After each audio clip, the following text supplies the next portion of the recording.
We- Are we allowed to like broadcast or put on social media the press conference, like do a live stream on like our own like company? Because I saw the Knoxville Sentinel like broadcast. I don't know. Just asking. I don't think we're supposed to let you guys live stream this. You have to ask Bill when he hops back on. Okay, just ask because I saw. I think I just see someone else, but before I do it, I want. Because, well, I think where these know because we will be live streaming from our own platforms, like on Facebook and YouTube and stuff. For like the other ones, like that we've had so far, we haven't done that. So I think that's the reasoning. But again, we will hop back on. Just asking about it, okay, just to make sure.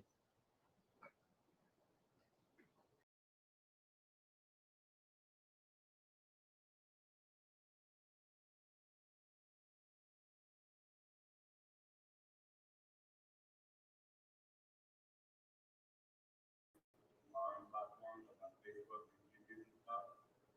For like the other ones, that we had so far, we haven't done that. So I think that's the reason. Again, we will hop back on. Asking about it, okay.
Bill, can you hear me?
Good afternoon. Can y'all hear us out there? Perfect. Welcome to Coach Pruitt's Week 1 press conference. Coach will make an opening statement, and then we'll take questions as usual. Hit the raise your hand function, and then mute your line. I'll be on the other end moderating. Coach?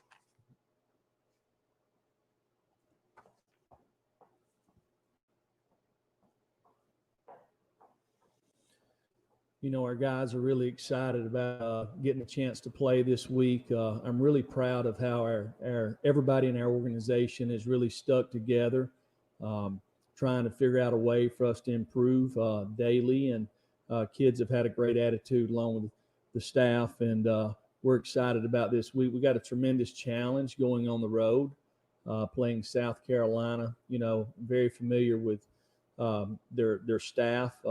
You know, Coach Muschamp has done an outstanding job there, does a very good job on defense, hired Mike Bobo to be his offensive coordinator, a guy that I've worked with before, who I feel like is one of the best offensive minds in all of football. So it'll be a tremendous challenge on both sides of the ball. And then you throw in special teams, which for us has probably been a really huge point of emphasis, just with the fact that we've had so many guys that have not been able to participate in practice, and we've had to bounce guys around. So got a lot of work we've got to get done this week. We've got to continue to build and try to create momentum headed into Saturday's matchup.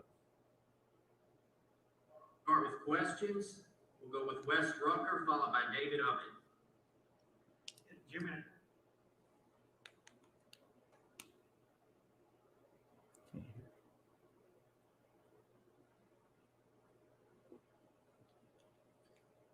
Wes, I don't know if you're freezing up, but I can't hear you. Yeah, your audio. We'll come back to you, David.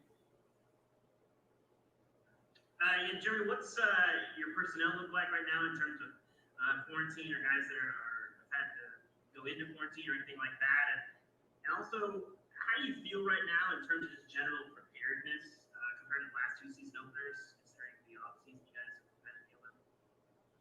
Well, one thing with this COVID and the contact tracing, we've really tried to be very transparent. You know, our medical staff has done a fantastic job, you know, just keeping everybody safe within our program. You know, and we have supreme confidence in Dr. Klink and Geronimo and everybody associated with our medical staff there.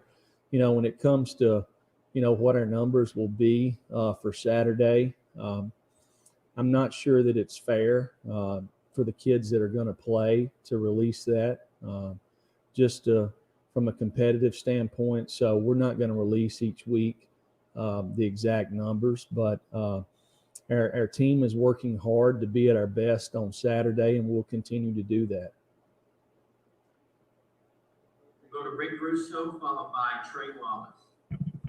Hey, Coach, good afternoon. From a personal standpoint, how excited are you for this week that it is finally here, game week, given everything that's happened this offseason? And for South Carolina, your thoughts on what you'll be facing this week? I know they named a quarterback, and it's not the guy who was there last year or who was playing last year. They're starting their transfer. So can you talk a little bit about that as we move forward through this week? Yeah, you know, I'm excited for our players, everybody in our organization that's worked really hard to get to this point.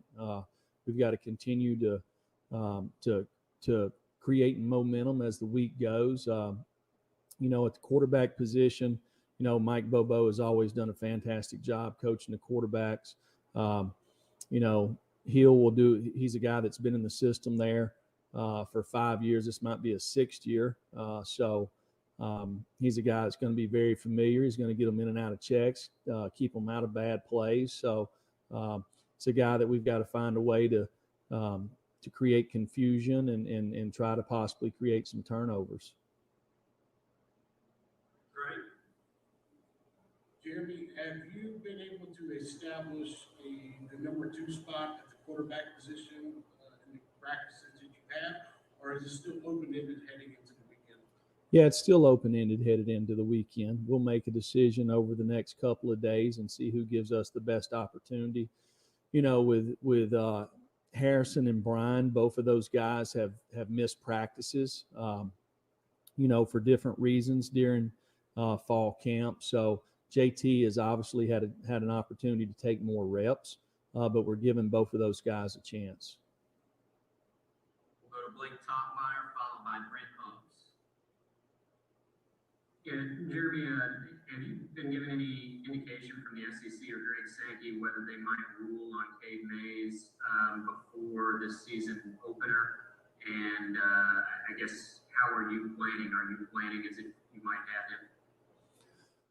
Well, we've got no indication as of yet. I'm sure that they will. It just makes too much sense not to. And we've planned all along for Cade to be able to play.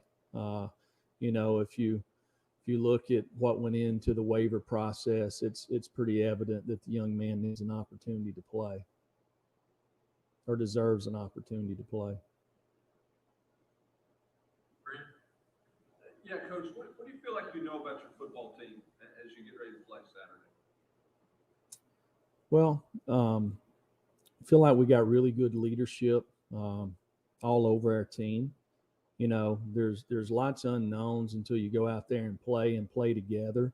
But I think there's a willingness there to fight and find a way. And it's something that we've got to continue to kind of develop that personality throughout the season. There's going to be adversity. There'll be adversity on Saturday, and we've got to be able to overcome it and find the answers.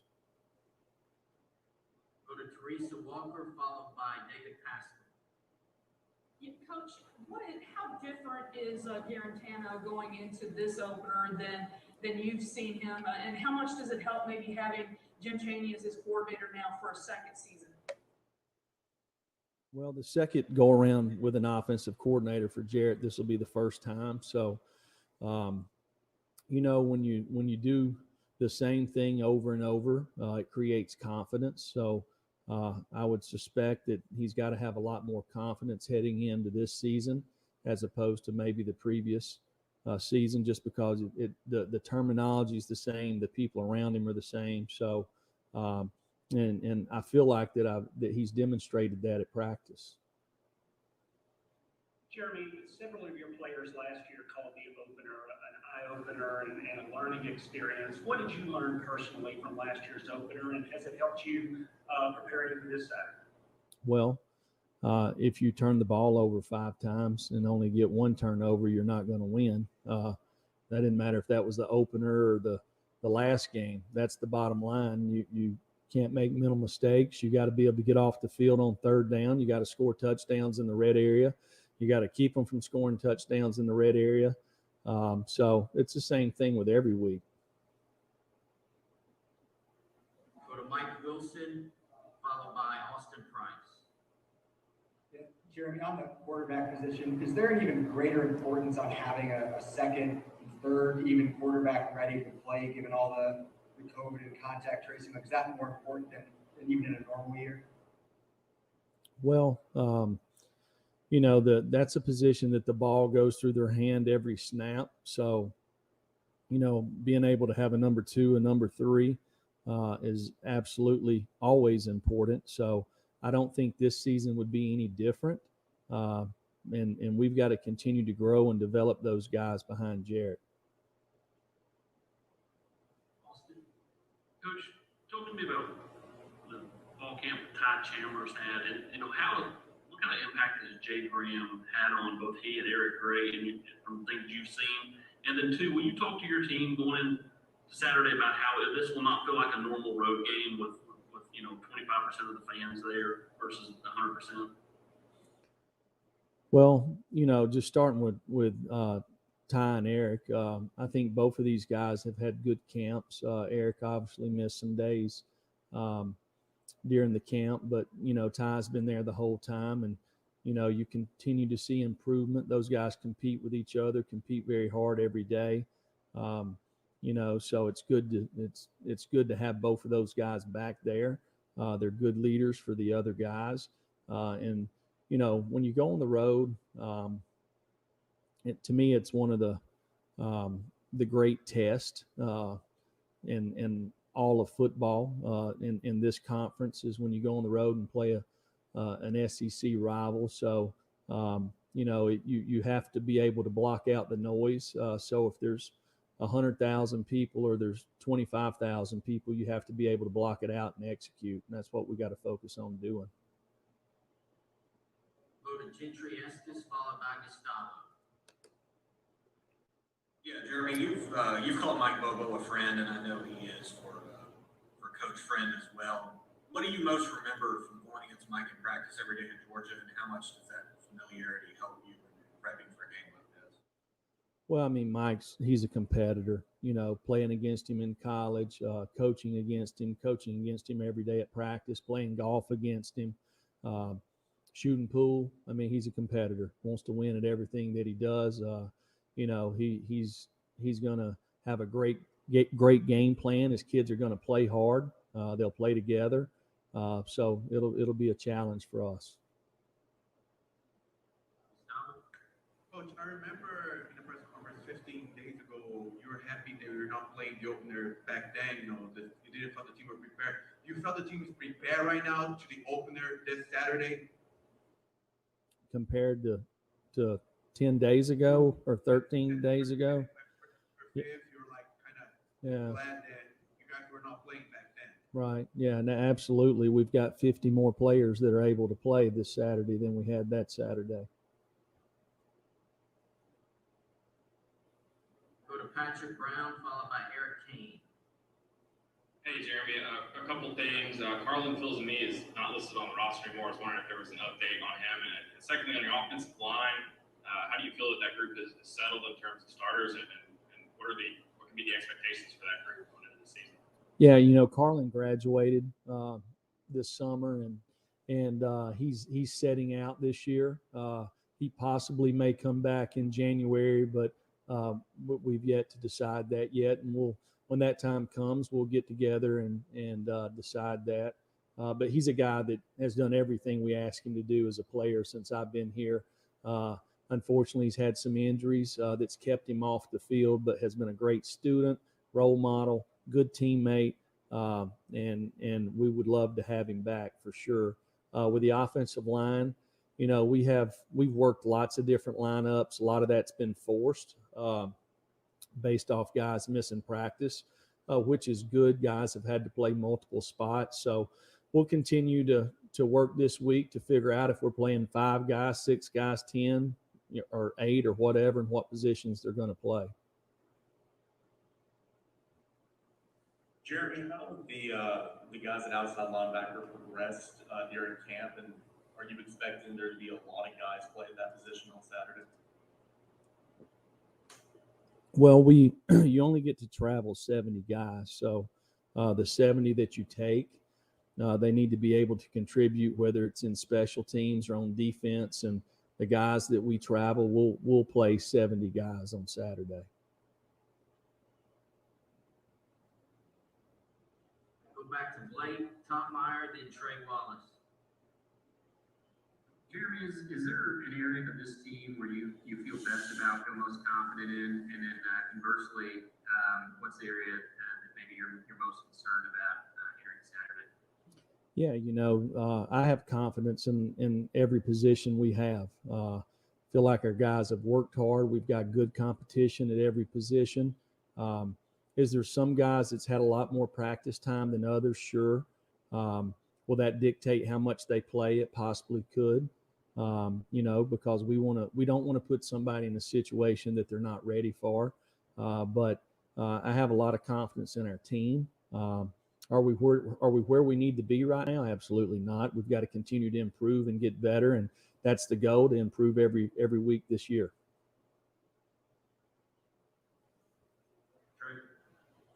Jeremy, you got some wide receivers back over the last 2 weeks.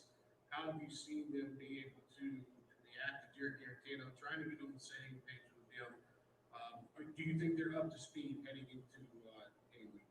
We're getting there. Obviously, if you miss practice time, there's going to be a little bit of a timing element there. We'll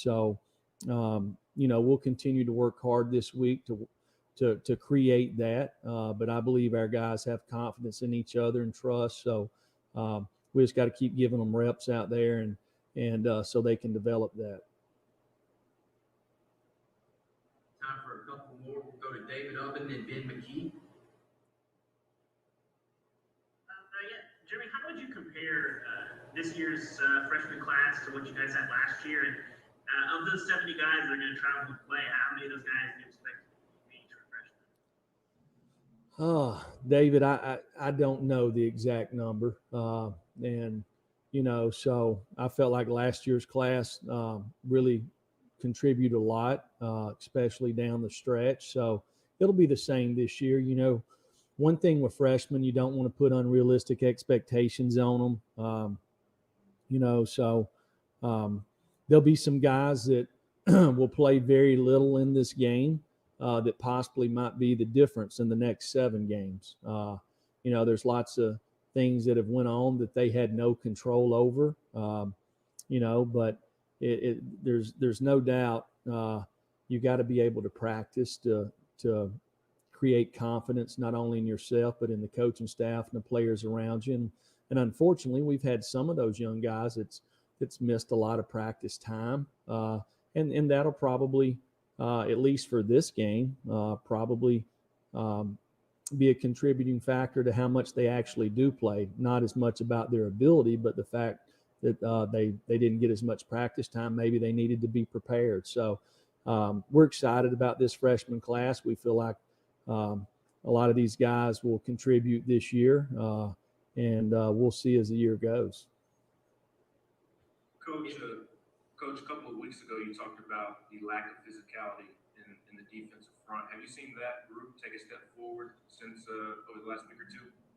Well, that was a challenge. It's something that if you're going to win in this league, you got to control the line of scrimmages on both sides of the ball.